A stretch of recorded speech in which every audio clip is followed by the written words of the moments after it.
hanggang sa lumaki pa ang mga bukol at animoy pigsa sa kaliwang bahagi ng kanyang mukha. Pinayuhan na sila na ipaopera na ito nang di na kumalat pa. Nung tinatanong ko po kung may diferensya na ba yung mata mo, bakit kailangan tanggalin nila yung kabila, yung mata mo pa para hindi ba pwede yung bukol lang. Ngayon po, pinaliwanag yata ng doktor kasi yung ugat-ugat daw, baka daw apektuhan yung kabilang mata niya. Para lang po hindi, kahit bulag na siya, pumayag na lang siya matanggal yung kabilang mata niya. May binigay po silang papel record na daw yata, wala naman daw tumor. Yung cancer sa buto na sinasabi. Hindi nila masabi kung yun po yun. Nobyembre pa nang maoperahan si Lenlen.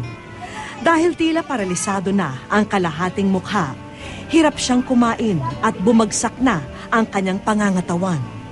Bukod pa rito, may ilang bukol na tumubo pa sa kabilang bahagi ng kanyang mukha.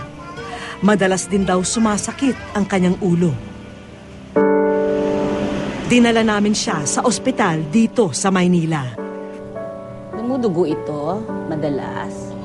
Nais din ni nanay na kahit paano ay maipaliwanag ng isang espesyalista ang kasalukuyang kondisyon ng anak. Ang tawag doon is squamous cell carcinoma ng maxilla. Yung maxilla yung ating buto dito. At mukhang kaya inalis talagang nung umpisa pa lang extensive na, no? Mukhang magmula dun sa kanyang ngala-ngala na unang kung saan nakita, tumagos hanggang dito, hanggang dun sa floor nung kanyang eyeball. Kaya parang pati yung mata niya kailangang alisin kasi pati yun may involvement. Masakit? Masakit? Komplikado raw ang sakit ni Lenlen at marami pang eksaminasyon at laboratory test na kailangan muling isagawa. Mahirap sabihin sa ngayon kasi hindi ko alam kung ito lamang nakikita natin ang problema o kung meron pang iba. Pero sabi ko sa kanila na merong pwedeng gawin, siguro hindi cure, pero makontrol lamang natin at maibsan yung mga nararamdaman niya, yung sakit.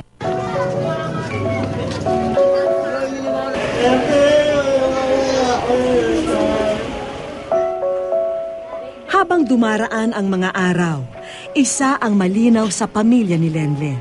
Kailangan niya ng suporta at kalinga nila. Ang panganay na anak niyang si Rexy ay tumigil na muna sa pag-aaral. Pag pinapakain po siya, may hose po siya sa ilong, ay sa bibig. Bine-blender na lang yung prutas. Minsan po gatas, iniinom niya. Nung una po, ayaw lumapit po nung anak niya kasi nagugulat sila bakit daw ganon. Kagaya nung tanong niya maliit po, sabi, hindi ko mama po yan, hindi ko mama. Sabi ko, mama mo yan. Wala na po kaming magagawa. Sabi ko, tanggap na rin namin kung anong mangyari sa kanya. Kaya lang po, iniisip po rin yung mga anak niya. Matagal ng byuda si Lenlen, kung kaya siya na ang tumataguyod sa kanyang mga anak.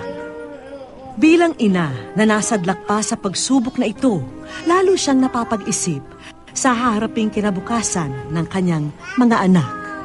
Siguro po, yung kita niya yung mga anak niya siguro na maayos ang buhay, yung kahit pa paano makakapag-aral. Sino pa bang gusto mong nakitang kaibigan mo?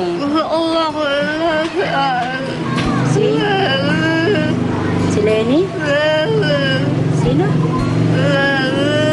Kung sino man po yung kaibigan ng hipag ko na si Rodelyn Espiritu, sana po mabisita niyo po man lang siya kasi ang tanging hiling lang po niya, makita niyo yung mga ibang kaibigan niya, kung sino man po kayo.